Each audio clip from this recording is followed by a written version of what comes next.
I felt out of place many times, so many times, because initially when I got to Malaysia, I thought the Chinese and Indians I saw were originally or like were citizens of China and India. So I said, oh, there are so many foreign students here. That's great. I'm just going to fit in. But they're actually Malaysian. So they have Malaysian passports. They've been there for many years. Oh, with their wow. grandfathers, So they've forefathers. settled. Exactly. Yeah. So being there in Malaysia, you stick out because there are not many Africans there. A friend of mine from Kenya, she saw my transformation and she had a lot of pimples on her forehead. And she was like, oh, she's seen my transformation. And I encouraged her that this is an amazing soap from Ghana. You should try it. So she actually tried it. And on her own, I kid you not, she posted an Instagram review, which is really still there. Oh, come on, you have to give her some props. What's her name? Who is she? She's called Michelle. Michelle. Do you know her second name? I think I would rather just call her Michelle. Because maybe she doesn't want to be out there. Fair enough. Fair enough. But we celebrate you. Honestly, yes. Listen, your flowers. When this business is really making the millions, I'm coming to do something. Oh, you heard it here. Yeah. So so basically she used the product and it cleared her skin, and on her own she posted a review on Instagram, and that's when I got that light bulb moment. And not only to just simply make money or make profit, but to help people with their confidence. Entrepreneurship is a long stretch. It's not a sprint. Like, it's really a marathon. Indeed. So if someone is getting into entrepreneurship because they think it's quick money, you're in the wrong field.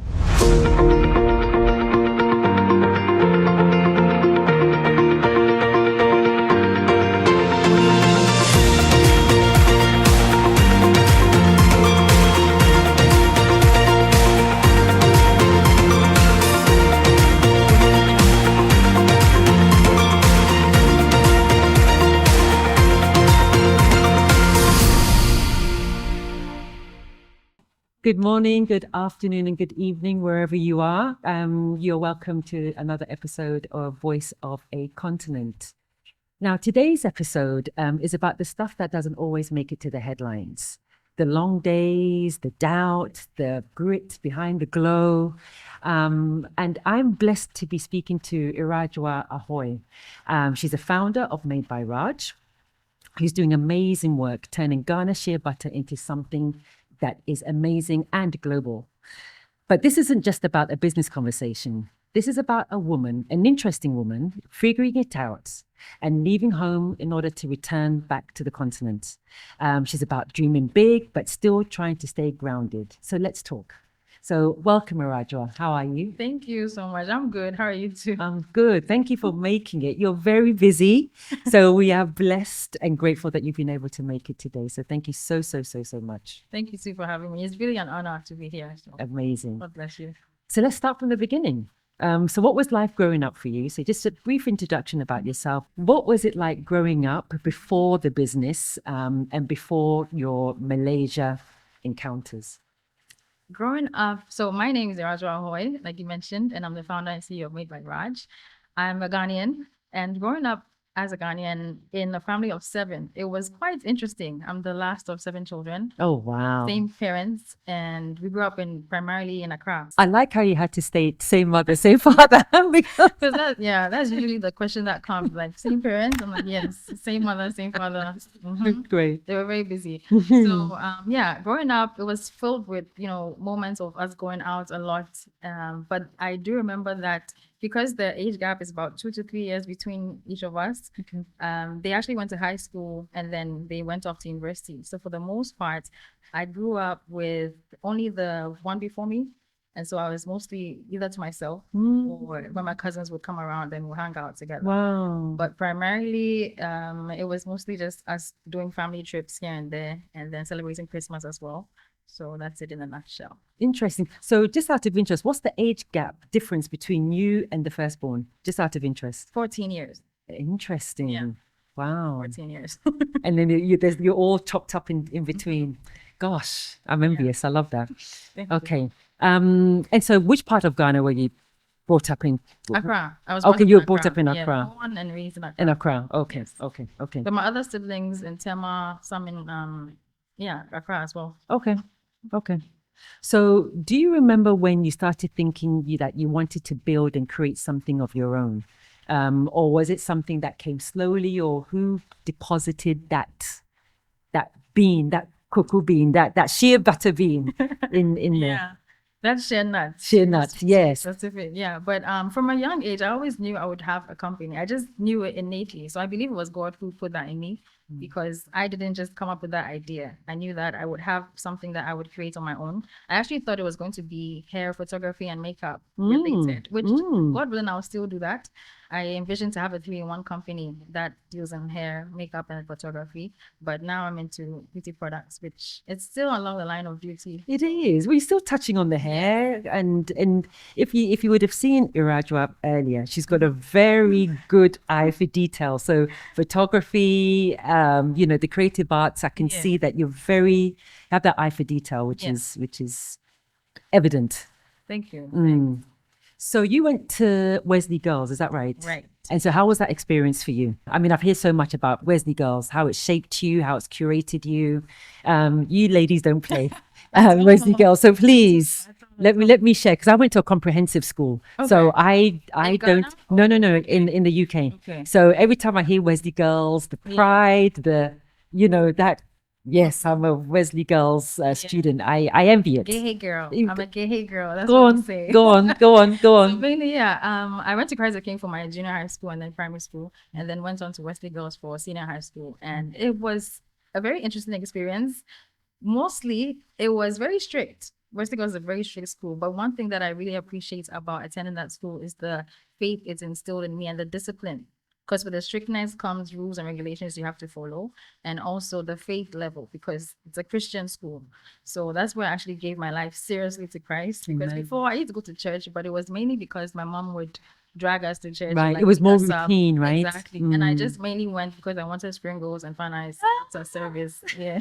Reminds me of somebody, but anyway, yeah. Yeah, but then eventually through going to Wesley Girls, I actually decided to dedicate my life to Christ and then became more serious. So that's one thing I'm really grateful to Wesley Girls for. And also the friendships that I cultivated. So some of my really close friends were from there. Would you say that your ambitiousness, your drive, that also came from being Wesley Girls? Yes. I wouldn't say it came from there. Okay. But I would say the discipline that came with attending Wesley Girls was heightened. Yeah, but I've always been ambitious. I've always known that I just want to create something on my own. And I knew some way, somehow I would have a company. So that has just always been there. Even when I was in high school, we were not supposed to sell stuff, but I used to actually sell sandals. So my sister at that time was in tech. Okay. Yeah, Kuma University of Science and Technology. Yeah, she was studying there. And in Kumasi, they used to make really nice sandals. Okay. So I said, oh, my classmates and my friends, the sandals could be better. So I said, okay. Why not? Why don't you promote? So there was a gentleman who she knew was into footwear. And she contracted him so he would make the sandals for her. And then I'll take it and then sell to my friends. So they actually used to buy. And then I also used to create cards. So my background actually is in design. Oh. And my parents, thankfully, by the time they got to my turn, they were okay with me doing visual art. But one of my older siblings who also has a really good skill in art, she wasn't allowed to pursue visual art at that time. Interesting. Maybe like at that time it probably wasn't seen as a profession that would get the money or I get so when they got to me, they allowed me to pursue that, and I did. So I used to create cards, and then I would sell to my friends or my classmates. So this was all on the down low. Yeah. Right. Okay. So these were things. Wow. Yeah. So you made some coins then when you were. I did. So you're at a young age. You were then. Let's fast forward a little bit, because you decided to go to Malaysia.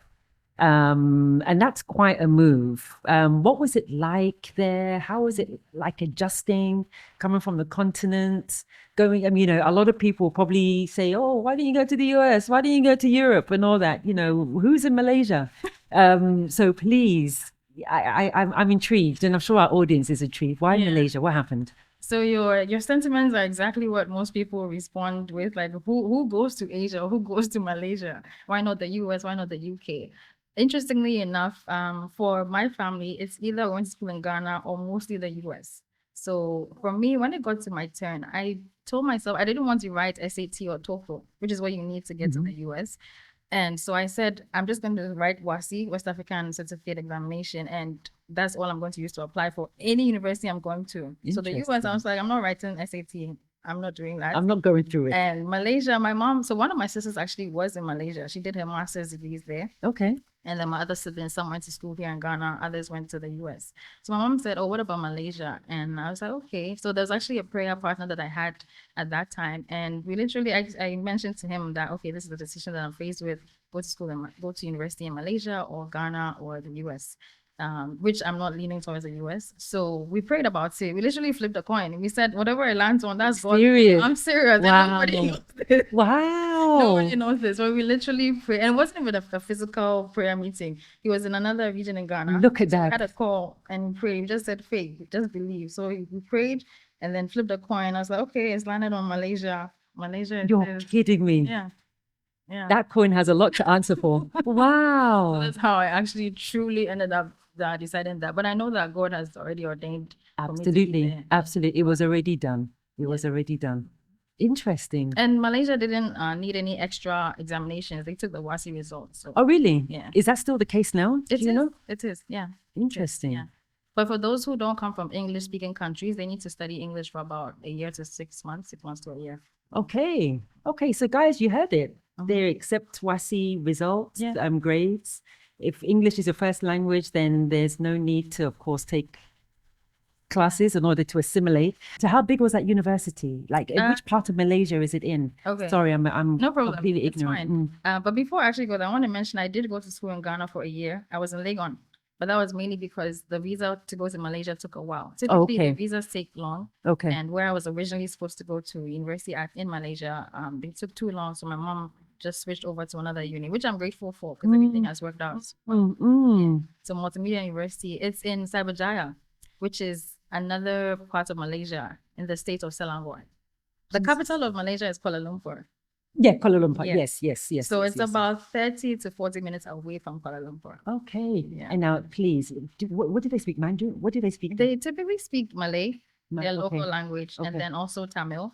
And then Oh, Mandarin. Tamil. Yeah, because Really? there's 3 races. Yeah. Okay, So the Sri Lankans. more of Indian Really? descent. Yes. Okay. So Malaysia is intercultural. They Right. have a lot of races there, primarily 3 races. So Malays, Chinese, Indians. Okay. So those are the 3 primary languages spoken, but English as well. So do you speak Malay? Do you have Sikit. Yeah, that means a little. say it again? Sikit. Siki. Wow. Yeah. Okay. Oh, that's interesting. Nice. So did you ever feel out of place, being an African, being a Ghanaian, in Malaysia? I don't know what the population was like at your university with regards to African students, Black students, but how were you able to assimilate as an African woman there? I felt out of place many times, so many times, because initially when I got to Malaysia, I thought the Chinese and Indians I saw were originally were citizens of China and India. So I said, oh, there are so many foreign students here. That's great. I'm just going to fit in. But they're actually Malaysian. So they have Malaysian passports. They've been there for many years. Oh, Their wow. grandfathers. So they've forefathers. settled. Exactly. Yeah. So being there in Malaysia, you stick out because there are not many Africans there. So I take it they didn't have an Afro-Caribbean society or anything like that. in Or my- did they? We had the International Student Society, but not an Okay. African society. Right. Yeah, Okay. and there weren't many Ghanaians or Africans in my uni, actually. The Ghanaians, I was the only one in the beginning. And then about 2 or 3 others came along. And then eventually, by the time I finished uni, we were 4 Ghanaians. But in terms of Africans, maybe about, I would say less than 5% of the entire school population were African. Yeah. They're mostly like Arabs. Right. Yeah, mostly Arabs, other Asians as well. A lot Okay. from Indonesia. I mean, it's interesting because, I grew up in the UK, so I've always been used to being a minority. But I'm just trying to envisage myself in the Far East because of the language. Yeah. I think that would also be quite challenging. That's interesting. Yeah. Interesting. What were your expectations? I thought I was gonna live my best life, going abroad, going to uni. Yeah. Was that but your first time abroad? No. Okay. So I had been abroad a number of times before then. Okay. But to Asia, yes, it was my first time. Malaysia was my first Asian country to visit or live in. Right. Yeah. And so one thing that I put in mind when I went to study was that I wanted to do an exchange program. I knew that I wanted to not only go to Malaysia, but to travel to other countries. So that's where, amazing. yeah, I went to South Korea for an exchange program, which is also how this was birthed, but we'll get into that later on. Absolutely. Yeah. And then one thing that I would say is when I got there, I realized it was a struggle. I'm not gonna lie. It was a really big struggle. How many years were you there for? 12 years, 11 and a half, like more like. Oh, because you did your degree and then you did your master's, right? Yeah, so I did foundation, my undergrad, and then master's. So foundation wasn't the plan. I was to go there just for my undergrad. But when I got there, they said my course that I did, visual art, I needed to do a foundation course in the design course I wanted to do. I studied advertising design for my undergrad. And according to them, you can't just straight away enter your degree with, the course that I had done. So actually all the classmates I had, we all did foundation. Okay. Course. So it's 1 year. Okay. So I had already been pushed back 1 year from my colleagues, my classmates, because I did 1 year in uni in Ghana. And then when I went to Malaysia as well, I had to do that another one. So I wasn't pleased at all. There's so many challenges that I faced when I got there. But yeah, I mean, I was already there. So I mean, I wasn't now about to say I'm not doing this anymore. So 12 years. So as you said, you did your foundation, then your grad, right? So that was 12 years. So at the end of that, you were like, you know what, I'm done. Or did you want to stay a bit longer, but then something? So it actually wasn't a full 12 years of me just studying. A couple of years. That's also when I set up the business. Right. So after studying, by the grace of God, I was able to register the company in Malaysia. Oh. And then I also decided to come down to Ghana. So this is registered in Malaysia? Yes, it started there. It started there. Okay, I think we need to get into the business of Made by Raj. I think we need to, yes. So I don't want you to give me a pitch. I want to just get the raw, sheer, unadulterated beginnings of Made by Raj, please. Okay. So remember I said I wanted to do an exchange program. That's what I had in mind when I was going to study in Malaysia. So by the grace of God, I was able to go to South Korea to do a design course for 1 semester. And that was in 2016. Okay. So when I got there, again, I thought I was going to be living my best life, but I broke out really badly on my skin. A lot of pimples, a lot of spots. Wrong timing.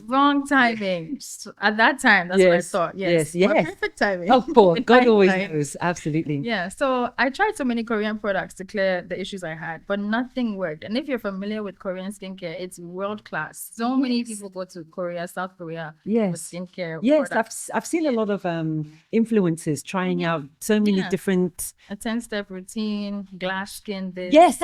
We'll talk about glass skin later. Yes, go on. So when none of the products worked, I remember that when I was younger, I used to use black soap. I used to use Shea Butter, and I had taken some with me. So I was like, why don't I just use it? So I used it, and my skin just cleared completely. From the natural source. All natural, and it wasn't even with the essential oils. It wasn't with nothing, just a raw product. Amazing. So that's what I use. And from there, a friend of mine from Kenya, she saw my transformation, and she had a lot of pimples on her forehead. And she was like, she's seen my transformation. And I encouraged her that this is an amazing soap from Ghana. You should try it. So she actually tried it. And on her own, I kid you not, she posted an Instagram review, which is really still there. Come on, you have to give her some props. What's her name? Who is she? She's called Michelle. Michelle. Do you know her second name? I think I would rather just call her Michelle. Because maybe she doesn't want to be out there. Fair enough. But we celebrate you. Honestly, Michelle, listen. Your flowers. When this business is really making the millions, I'm coming to do something. You heard it here. Yeah.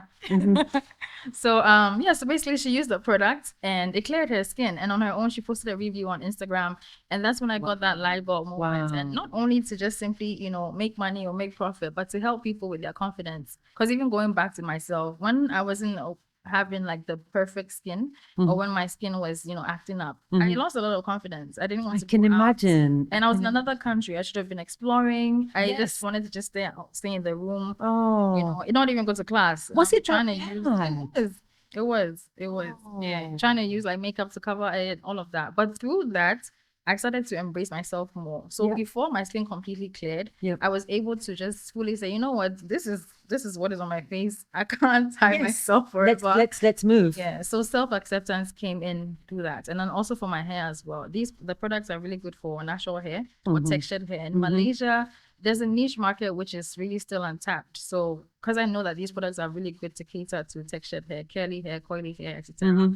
And also for my own hair, I started to use it for my hair as well. And there was a lot of growth. Now it's short, but it was you're gonna have to hook a sister up here. Sure. Yes, need to sort out my edges. I got you. Yeah. Oh wow, that's amazing. Thank you. Okay, so I think for me, what I get from that is the fact that through your despair and through your agony and through your trials, God has given you the talent and the level of discernment and wisdom to actually try something out in a time where you're uncomfortable, you don't want to be around anybody. But then that was a time of your growth, right? Yeah, exactly. You hit the nail on the head. Yeah, I love that. Okay, so can you share something about your early days that people don't get to see or talk about enough with regards to your business? Like, what was the side of things that people don't see? I mean, we see your products and we're going to talk about that, but like, what is it that people don't see, but it really takes a lot of time and a lot of effort to push in with regards to the business? I would say sourcing. Okay. Yeah, that was one of the main challenges I had in the beginning, because I just used to call my mom and say, oh, I need shea butter, I need black soap, and then she would get it for me. But when this became a registered business, I realized, no, I need to find suppliers and I actually need to know where these products are coming from. Instead of relying on mommy, right? Yeah, exactly. Like, where is it coming from? How is it made? All of that. And in Malaysia, checking online, finding or typing in shea butter supplies in Ghana, nothing was really coming up. So I decided to actually travel back here. That was 2023, and then also go to the north of Ghana, which is where shea is primarily found. It's a natural plant. It just grows in the wild. So I went there with Kojo. He's the business development manager of the brand. We went together to actually find, cooperatives to work with. So I think that's one of the challenges that people don't know about. They think it's just, a really simple issue of getting the ingredients or the raw shea butter, but it actually took a lot of work. And for me as a founder, I want to know, like I said, where it's coming from, but not only that, but who is making it. Absolutely. And the shea industry is dominated by women. Like, they are the ones who actually creating it, and it's not just an economical thing they are doing, but it's a cultural thing. As a Ghanaian, this is what babies have been using with. Yes, and their skin from birth. glowing, Absolutely. and the hair as well. So I came down, we found a number of cooperatives that we work with now. So this brand is not only about, like I said earlier, making profit or, superficial things, but impacting the lives of the women that we actually work with. So that's one thing that I'll say people don't really know about, but it's very challenging, especially in the beginning. And I think also when you were saying that you were trying to source information when you're in Malaysia, a lot of things that happen in Ghana, and I don't want to presume in Africa, but a lot of things happen offline. Yeah. So you have to be on the ground. Emails don't cut it. Sometimes you go into websites, they say one thing, and I'm sure that they do something completely different. Honestly, error. You see, error. What? So it's something that I've come across a lot where I'm like, okay, I just need to be on the streets and actually see and touch and feel, like what's actually happening, because phone calls and emails. You need to be on the ground, and especially if you're going to go to the north, right? To actually see what's actually happening and engage and interact and seeing how your product is impacting their lives. So I just want to concur, because Awesome. this offline thing it's a lot.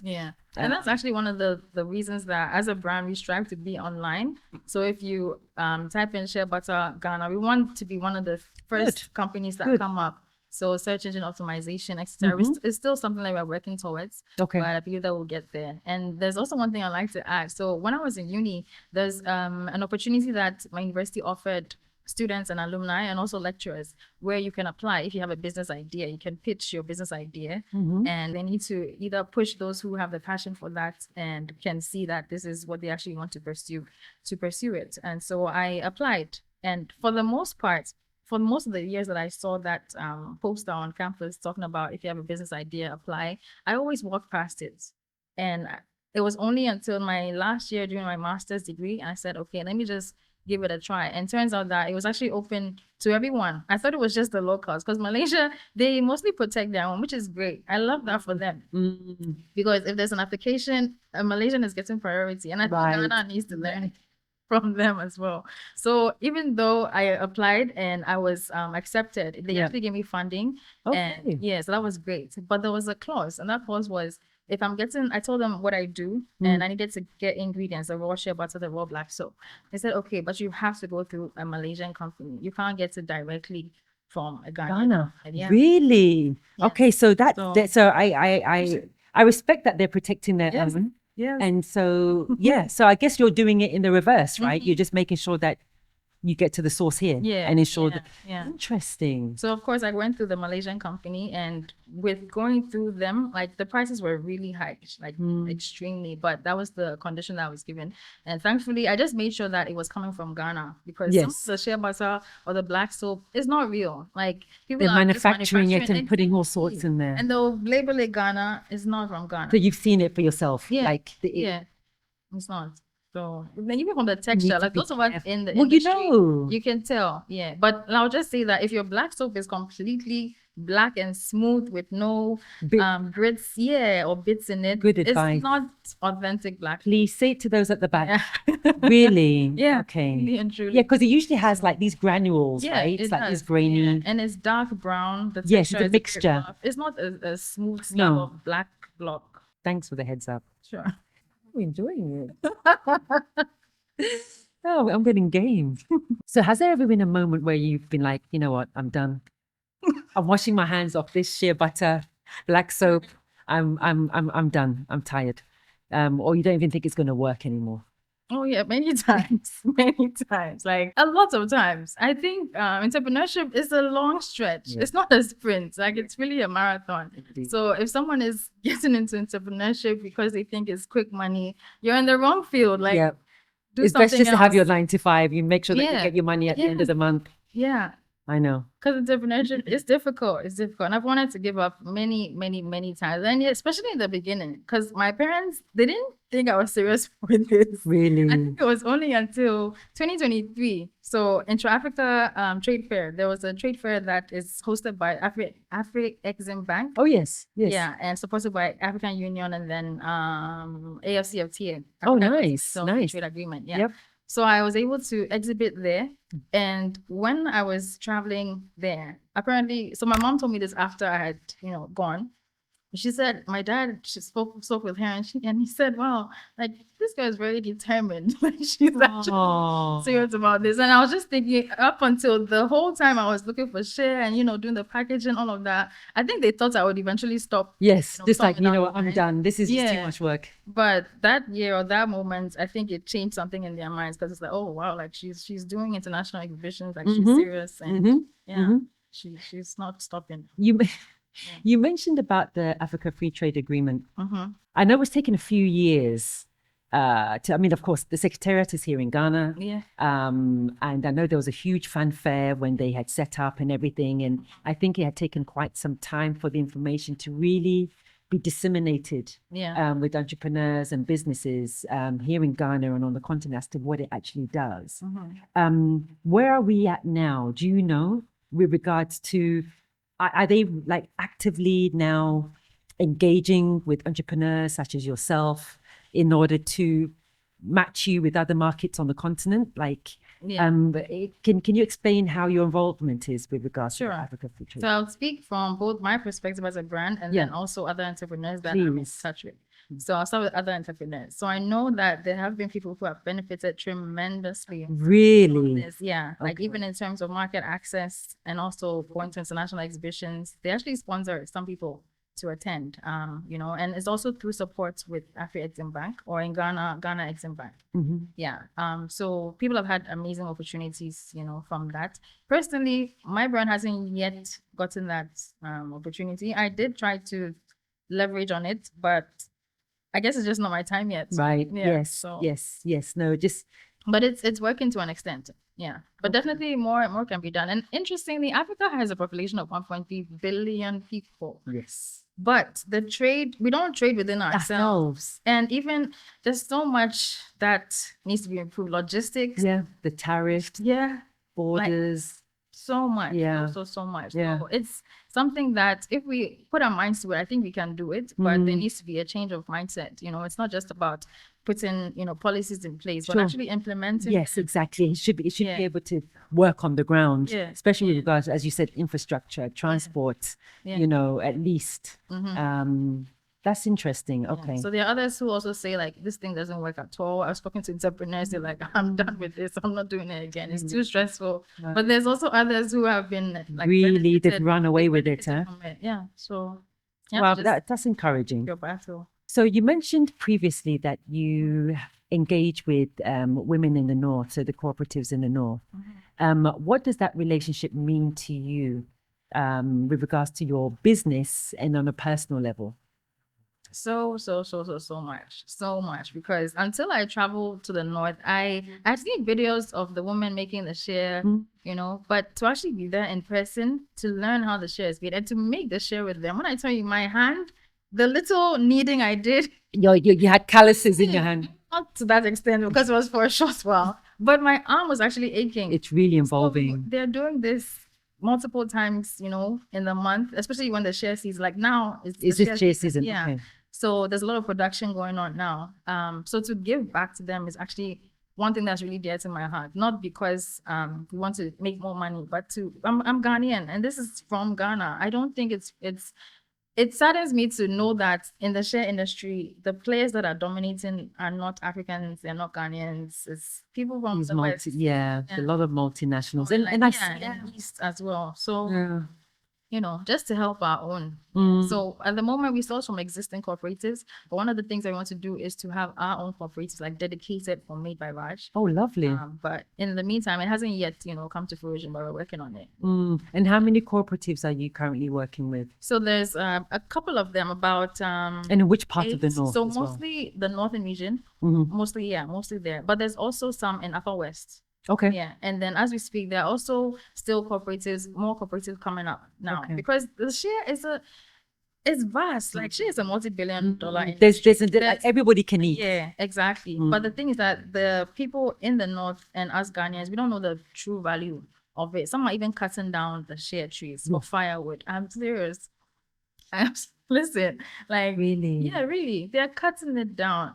But every part of the share tree or the value chain is so valuable. Even after the share is made, yes, they use the cake that it solidifies, it becomes a cake. They use that for fertilizer, to grow like crops. And wow. The fact that we're not enhancing or utilizing everything or every part of the supply chain, there's a lot that we need to change. You have some here, right? Yes. The natural shea, and I think you've got the kernels, the shea nut. The shea nut. So there's the shea seed right there. It's been my laptop. Can I was stretch hiding or it. no? Oh, please. Okay. Yes.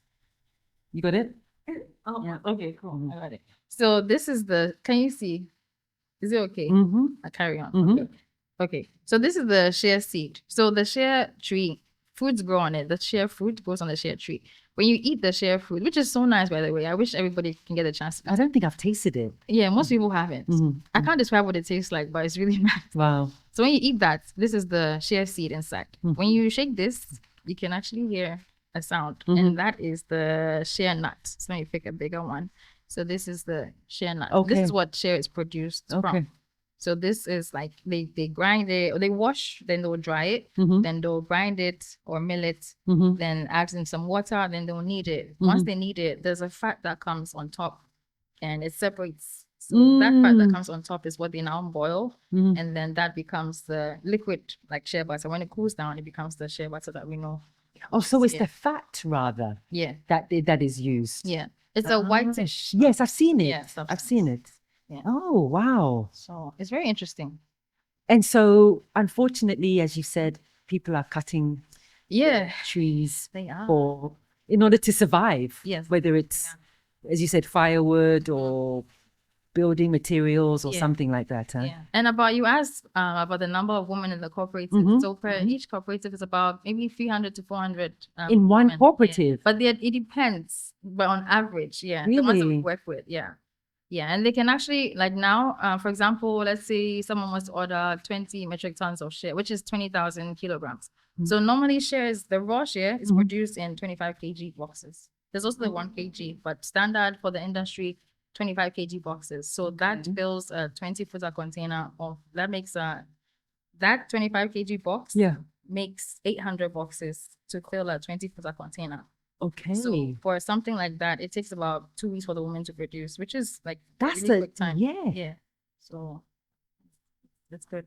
So nobody sleeps during this harvesting period. Like I'm if not you gonna can say that because some people will take the words and say, "Oh my goodness, the women are getting enough sleep." women Yeah. labor. They sleep, No, but they work hard. Yes, but what I mean is that it's very Intensive. industrious and very intensive. That's it. But they do have machines. So there's something that I'm also thinking about as a brand because I want to preserve the cultural aspect, the hand process, Yes. handcrafted. But at Yes. the same time, wanting to boost the productivity Sure, because we are sure. not fully utilizing Maximizing exactly what we can actually produce from the shea nuts. Mhm. And with that comes machines. And you know that once you involve machinery or industrial grade machines, which some companies are already doing that here in Ghana, Okay.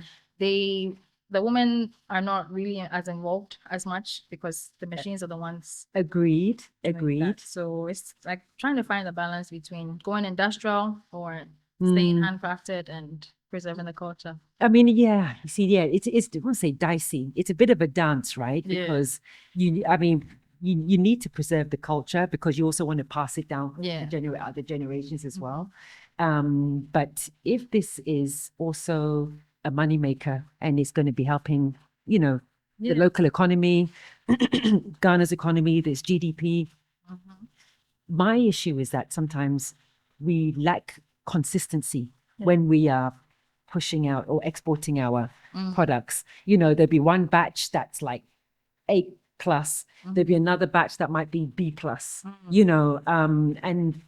and if you're selling it to the West, those are things or standards that they're not going to adhere to, so with the machinery and production and processes, that will of course limit, it will limit the lack of consistency that we sometimes have, so it is a bit of a dance that I will gladly leave for you to but handle. I would say that the women actually receive training. So even when they do the handcrafted shea butter, the quality is edible, like grade A shea butter. You can actually eat the shea butter.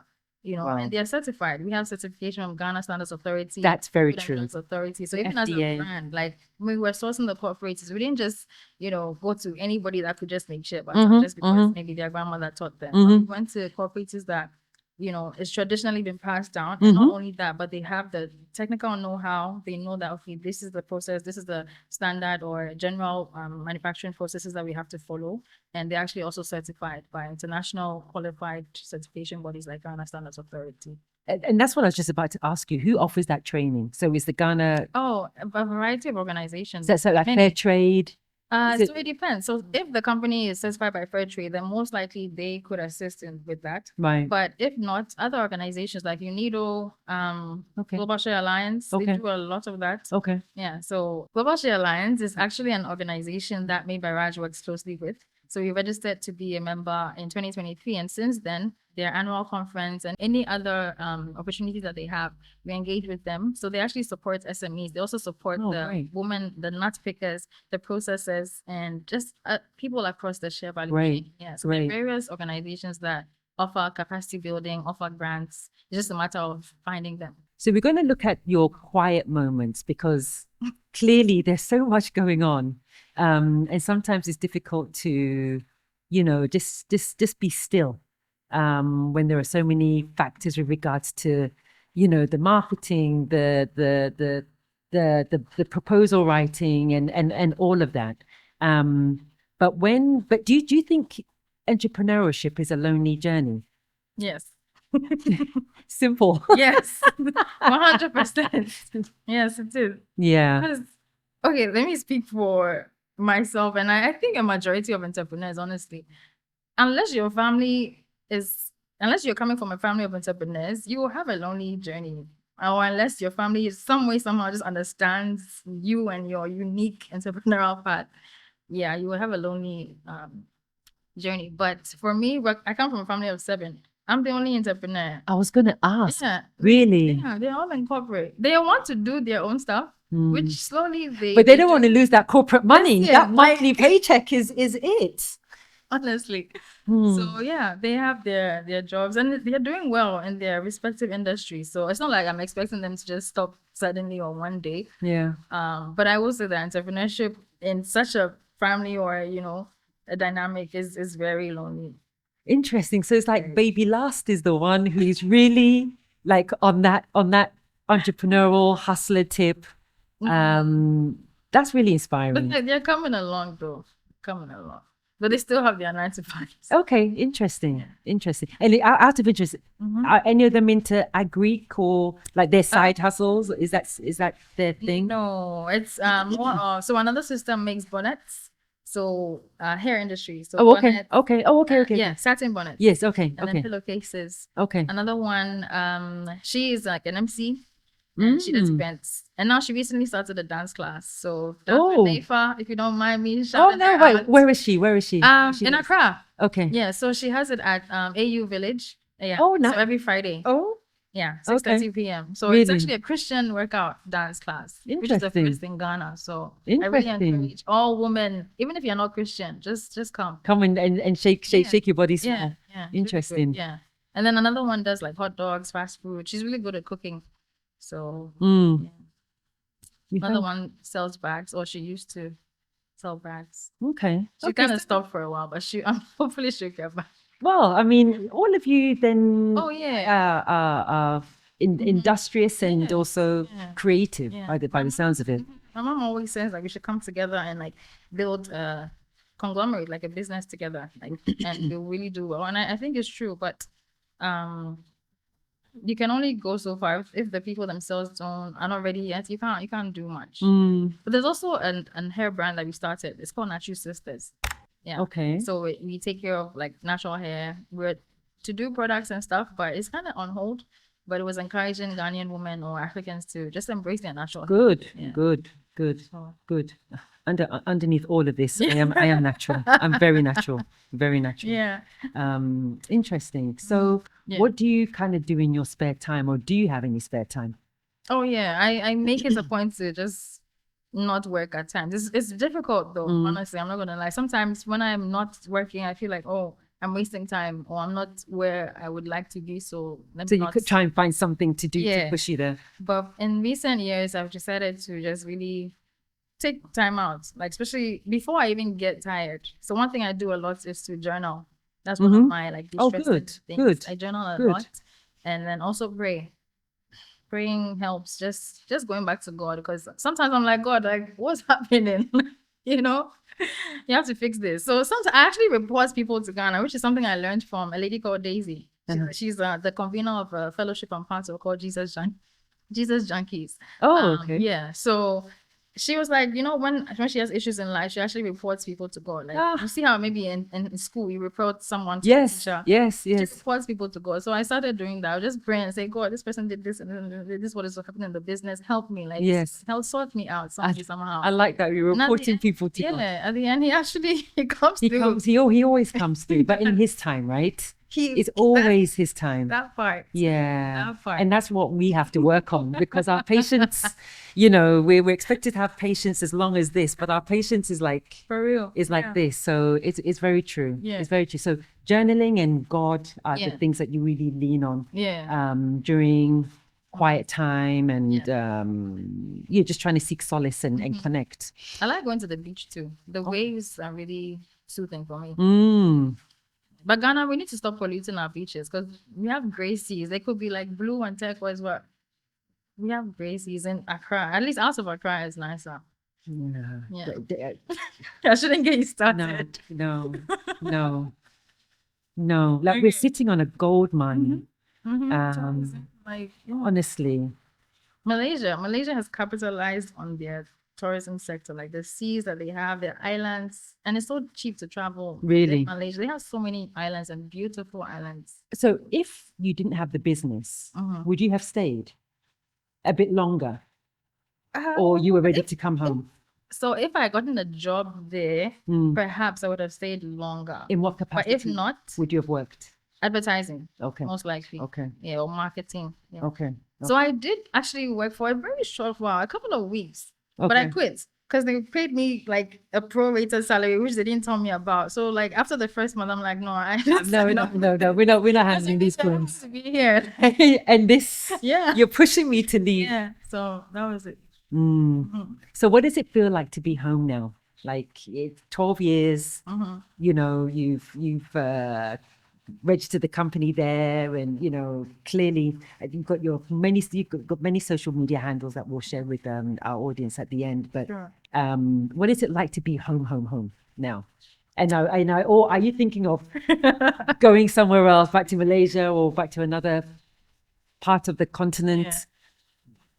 Okay, so I'll compare it to when I used to come once a year. So I used to come down to Ghana in December. Right. So that was really fun because you're coming, you just enjoy. Relax. Exactly. You enjoy. At that time, I was really into like Dirty December, those kind of things. Yeah. But like now, my life has kind of taken another turn where I'm more serious about God. So I don't really do the Dirty December stuff anymore. But now that I'm here, you know, primarily, sometimes it's good, sometimes it's bad.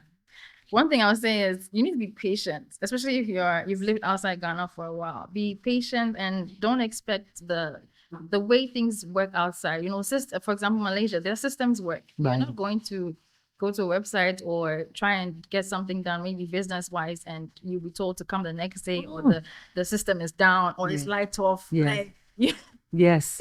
It just work. Yeah. You know, so that's one thing I would say. You have to prepare for that. And it's one thing I struggled with, because I was like, why is it that this is where we are? You know, why are we in this kind of society where things are so chill? Like time is money. Ghana could be so far. Malaysia and Ghana, 1957, we had our independence the same year. Ghana at one point was higher economically than Malaysia. Where are we now? Like, it's both inspiring and sad. Yes, it is. It is, because it's like, okay, what could have been? Yeah. And you just see, you know, the development and the speed in which, and also the sacrifices that the citizens had to make. Yeah. You know, and I kind of feel that we are not ready to sacrifice. You know, whether it's taxes or, you know, social security, and we're blessed. As for that one, we're blessed. Yeah. But I do think that we take it for granted as well, you know, that with these blessings, there's also things that you also need to push and do, you know.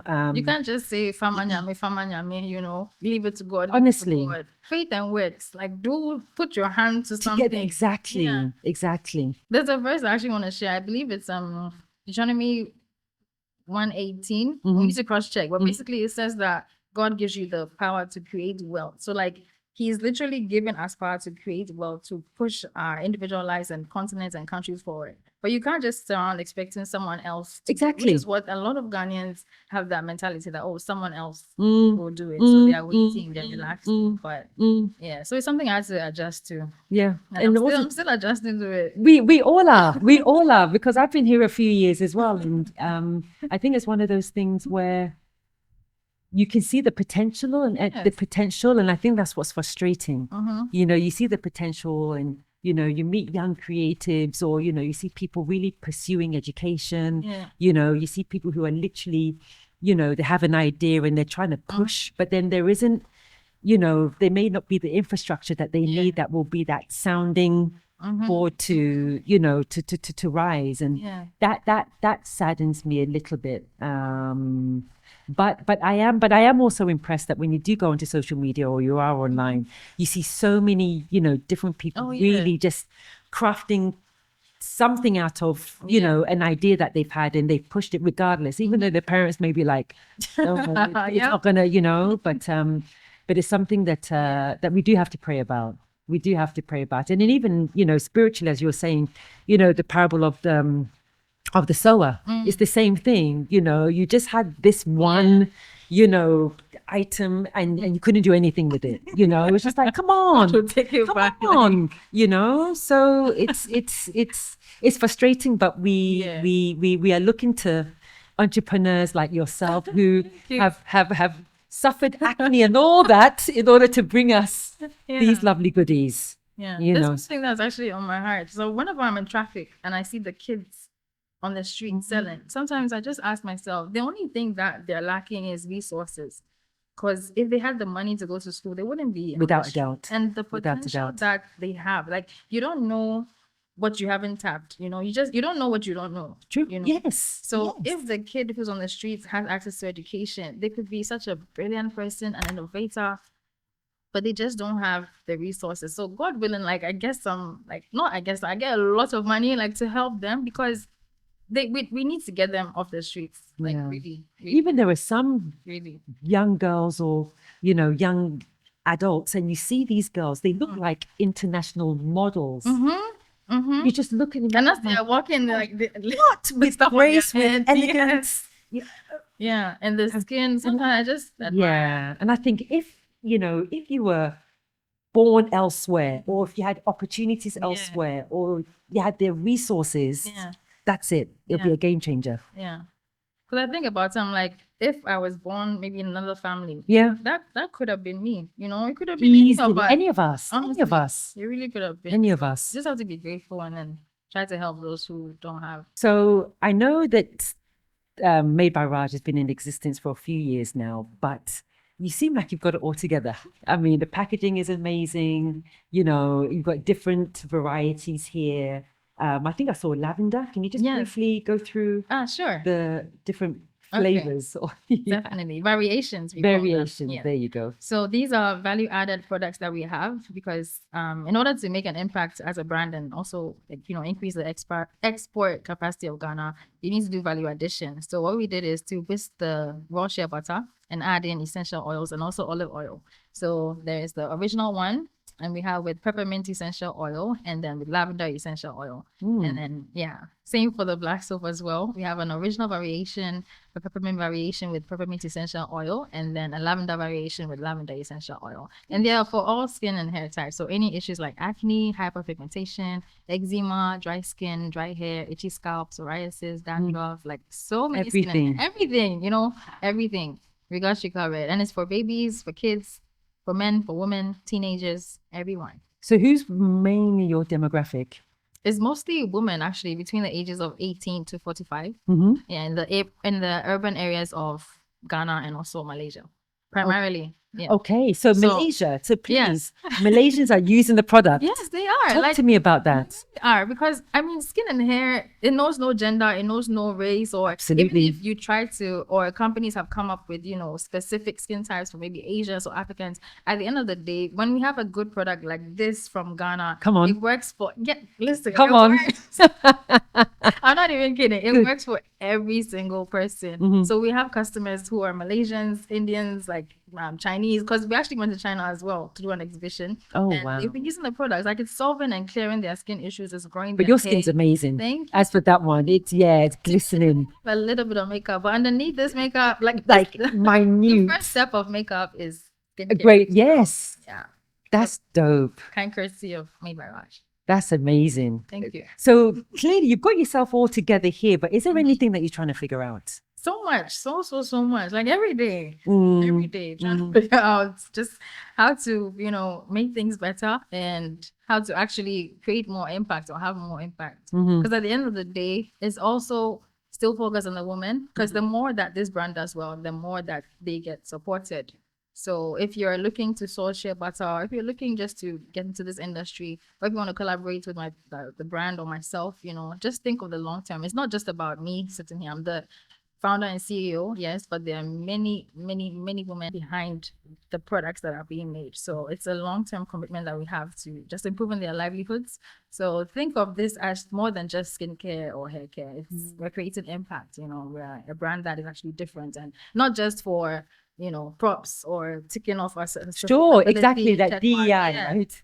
Yeah, exactly. We're not just about that. So just at the core of Made by Raj and myself, we are really passionate about the women and helping them. So if you can speak to a young, I don't know, 17, 18-year-old who wants to get into entrepreneurship, whether it be in beauty or in other aspects, what would you tell her? I would say go for it. Don't mind the naysayers, even if the naysayers are your parents.